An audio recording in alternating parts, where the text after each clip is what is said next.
Over the past few hours, we had a few earthquakes. Should I call it cluster or swarm? It depends on the number. This is an ongoing process.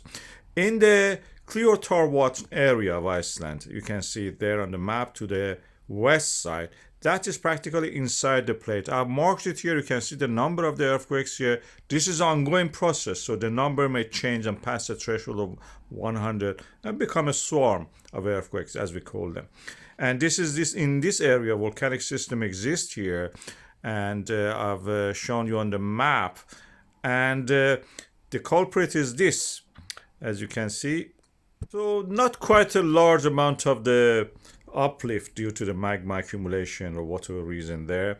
This is the map of the Iceland showing the earthquakes patterns over the map superimposed, and this is a single event on that corner all the time happening. The plate boundary is those ones that you can see, and that is a single volcanic system at the moment. Probably is not active. I will show you the depth after this, but this is the volcanic systems that we have, and these are at the plate boundary, the orange ones, and this is the pattern of the sequence of the eruption activation.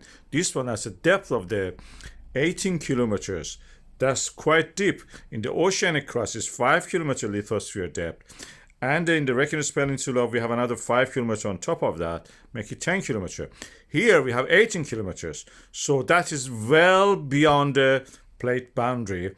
The landscape doesn't show much here at the moment. We don't see it. These clouds or glowing things are probably just haze. Very similar, the landscape and the geological setting probably is to what we have in the Ardnamurchan Peninsula in the Scotland. In Scotland we have this Lopolith and a few tiny bits of the magma reaching the surface, oozing out there. And this Ardnamurchan, like many other things in the Nordic countries, had a very Turkish, flavor in the names. Khan, all these Turkish ones. Anyway, this is the plate boundary. I don't think that we have a plate boundary at the number 2 on this diagram, because practically this is beyond the boundary of the plate. The thickness of the lithosphere is thicker. Usually what we have at the plate boundaries in the Iceland, the reservoir, for example, in the Reykjanes Peninsula is at the depth of the 10 to 5 kilometers. And beyond that, we go toward what is called as a mohole, and the top of the mantle it is practically. And here, at the depth of the 15 kilometer, you can see it. But here we have a very deeper source of the earthquakes, 18 kilometers, 20 kilometers. That's in this area that we have described. And this is what we have in the Reykjanes Peninsula. You see that the pattern of one of the typical eruptions in the sourcing volcanic system.